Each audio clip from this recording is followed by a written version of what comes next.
Buddhist Stories, The Better Wife, Part 3 of 4, on Between Master and Disciples, given in English, on August 12, 2015, in France. Xưa khi xưa mẹ đẻ ra trăm cái trứng sinh lũ con, trăm đứa con rồng lặng trăm đứa con. Okay. After that, the neighboring country still not believe that that this country is awesome, and intelligent. It's okay. I order this messenger, go back there again, and bring 2 pieces of wood, very long. Both sides are similar. There's not one end bigger, not one end smaller. Only one. Sorry, one column of wood, right there. Ask them if they know which one is the root, which one is the top. You know how, right? Yeah? If you put in water, then the root is heavier, it come down.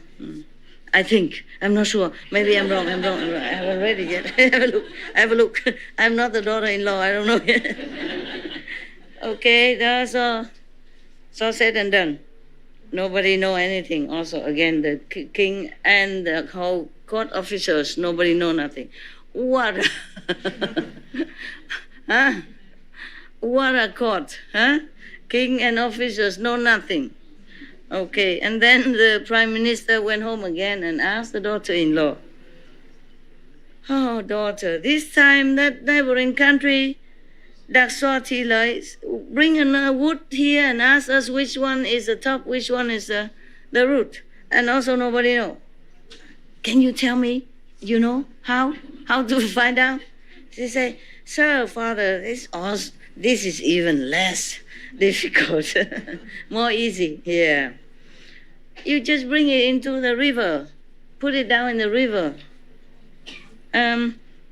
Which end, sink lower, that is the root. And which end, pop up, floating up, that is the top."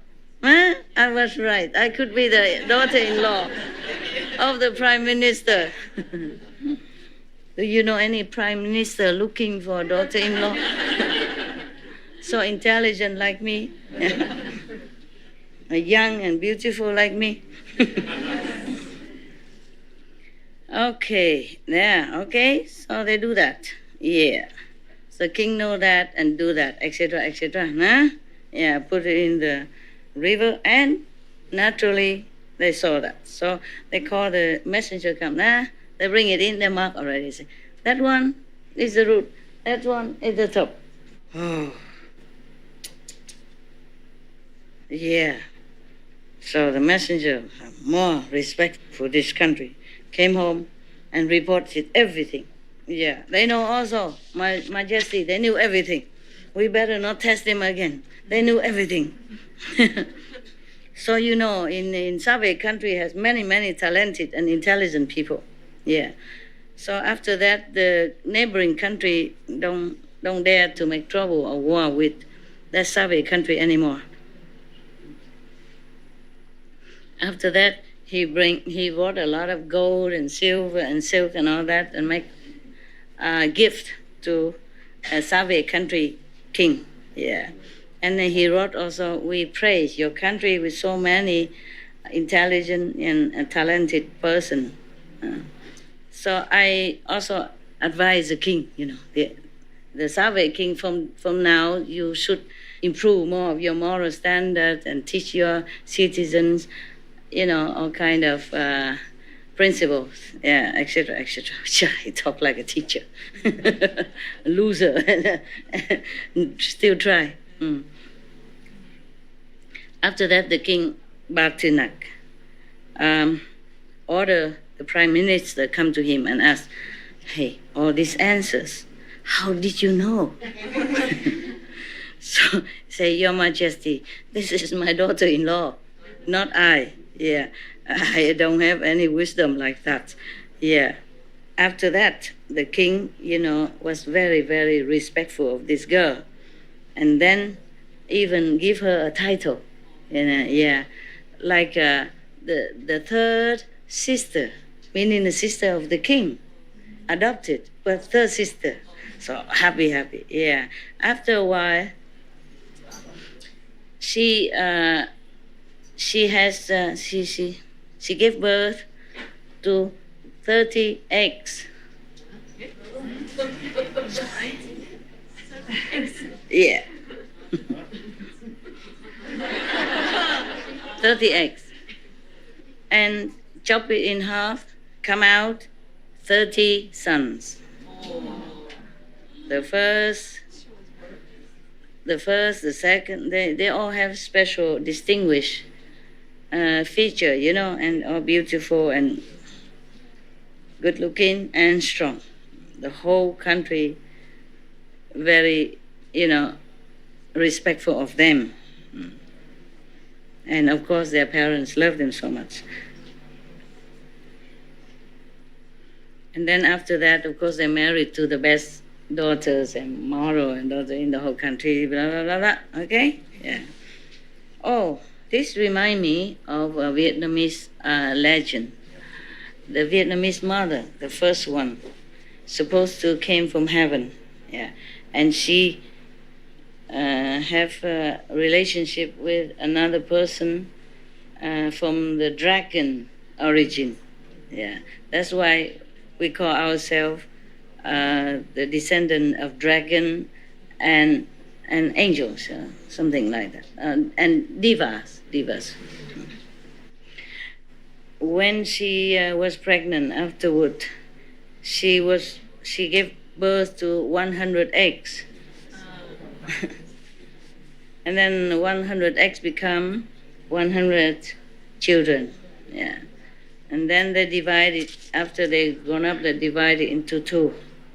50 gone to the mountains, and 50 stay in the plain. Yeah. Because they say to each other, you are fairy in heaven, so it's better you go live and high. I am a dragon kind, so I go low. So we both separate, And they practice, until they become better. They have a song about that. I think I sing it once to you before. Okay, this the person, the girl, seventh daughter-in-law, was a very, very very deep believer of the Buddhist three jewels. Often she went to listen to the Buddha's teaching. This day, she invited the Buddha and many monks come to her house for offering of lunch. After a meal, the Buddha came to the high days and preached to the whole family. Everyone attained one of the high level, of spiritual. Only the last son was less intelligent, less wisdom. He has nothing. He attained nothing. Possible in front of the Buddha and attain nothing? So terrible is that karma. It's possible, yeah? The last son of this beautiful, intelligent, wise woman received nothing, received no spiritual benefit, even in the presence of Buddha and a whole lot of monks. So much blessing. No wonder, This person even is a very violent one, the last son of the Tesali, beautiful woman. Imagine a mother like that even can give birth to such a son. Understand? You never know. Imagine we thought such a mother, and beautiful father would have never had such a son in the family, but had one. In the presence of Buddha and Sangha, received no blessing. It's like war around him. Okay. he's very violent. Every day he ride on the white elephant running around in town, playing. One day he passed by a big bridge and he encountered another son of the second prime minister assistant. They both met on the bridge, and both of them felt that the other must give way. Both of them think they are sons of the biggies, so nobody give way to anybody. Yeah, and both of them fighting. Nobody give in. And then the last son of the beautiful lady get angry.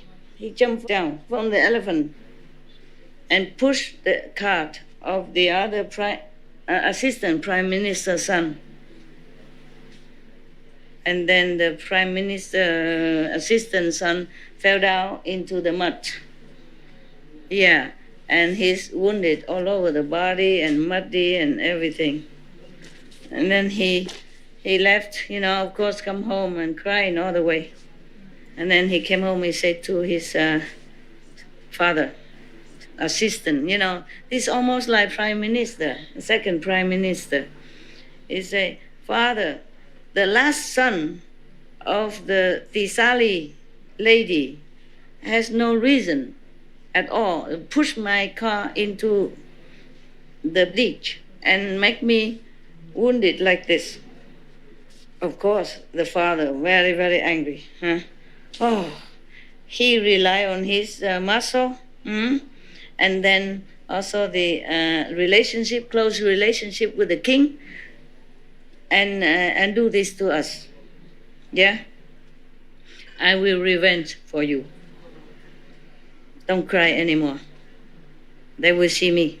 And then this prime minister assistant asked someone, ran someone to make 30, the whip for the horse, 30, but with 7 kind of precious stone, not normal leather. Yeah. And then inside the whip, 32. Oh, 32, yeah. 32 whip, all with a precious stone laid around it. And inside he put a very sharp knife inside of the whip, big whip, I guess, inside a sharp knife. And then bring it there to make offering to each one of them, one. She has only 30. How come he make 32? Parents and the 30 is Maybe. Yeah. No, he brought it to the house and give each son one of the whips. Yeah. These sons, they are still very young, and also very temperamental. Oh, they saw this beautiful whip, happy. And they don't know the wicked idea, wicked mind of the prime minister assistant. Okay. At that time, the law of this country is that whoever came to see the king cannot bring knife with him. Of course, you know why, right? If anyone disobey this, chop. Now, at that time, all the sons of the Tisale lady come in and out the court to see the queen, the king, just like a normal thing, because they like buddy friends. Yeah, the king treated them nicely. Yeah, because the king loved their mother. Yeah, respect and love. One time, the prime minister assistant came in and talked to the king. Your Majesty,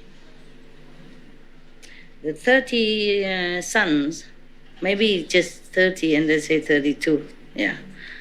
The 30 sons of the Tisali lady is very strong, muscular, yeah.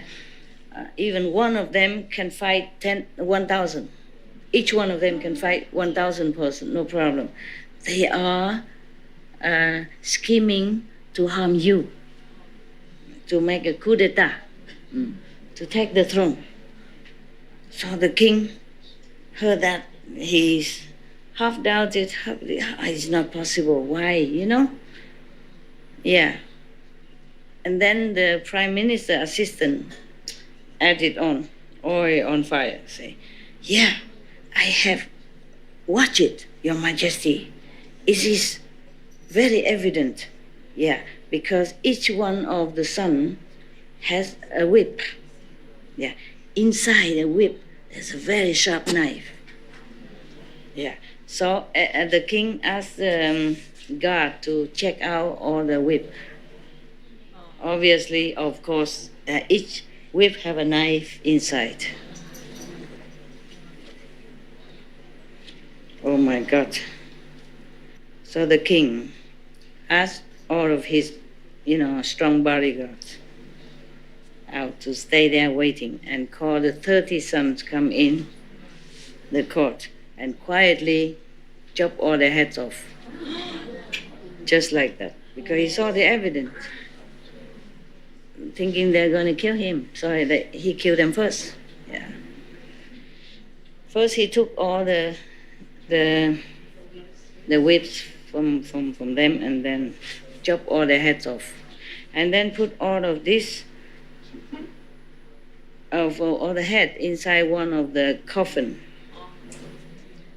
Wrap it all up, tape it all up, and then bring it to the Sali lady. At that time, the lady Tisali invite Buddha that day. Invite the Buddha and all the monks come for lunch. My God, can you imagine? The love of the king. The king should have asked, should have checked it true or not. Don't just believe like that. But of course, the king cannot imagine why the prime minister assistant would say such thing, for no reason, right? Yeah. Okay. At that time, that day, the house is very happy and, busy with offering to the Buddha. And then suddenly, the king's subordinate brought the coffin inside. And she was worried. She was happy. She think, maybe today the king also brought some nice food to help me to offer to the Buddha and the Sangha. Yeah, she thought like that. Yes. And then she want to open it. And the Buddha say, no, not yet. Wait. After I eat, wait until I finish my meal, then you can open. Maybe he knew it's not appetizing thing inside. Because, if she opened right there, she probably fainted and died and nobody dared to eat anymore. It's such a terrible thing to see, 30 head inside. Can you imagine? Innocent people. Yeah. After the Buddha finished the meal, and then the Buddha called her to the side and said to her, lady, you should know this body is ephemeral. Today you may have, tomorrow you might lose it. Yeah. And during the time that we have it is suffering. Today headache, tomorrow pain here, tomorrow cut here, always suffering when we still have this body. Actually, this body is not ours. You can see that. You might go out and just fell into the ditch and die, or some car will run over you, or some snake bites, and lion, tiger, etc., etc. Yeah, it's always something fearful about the body. It's always dangerous. Even if we try to protect so much, it won't always stay with us. We try all we can, but sometimes it just happens that we lose the body. Yes. And this body is bound by all kind of vexation, trouble, anger and sorrow. Even though loved one, very deep loved one day would lose each other. There's all kind of suffering because of the body. He's trying to prepare her, I guess. Nah? Yeah, so she don't faint and die. Yeah. Khi ra hua cho mà khoai cho lũ này ngơ ngác say nhạc nồng, ngơ ngác say nhạc nồng.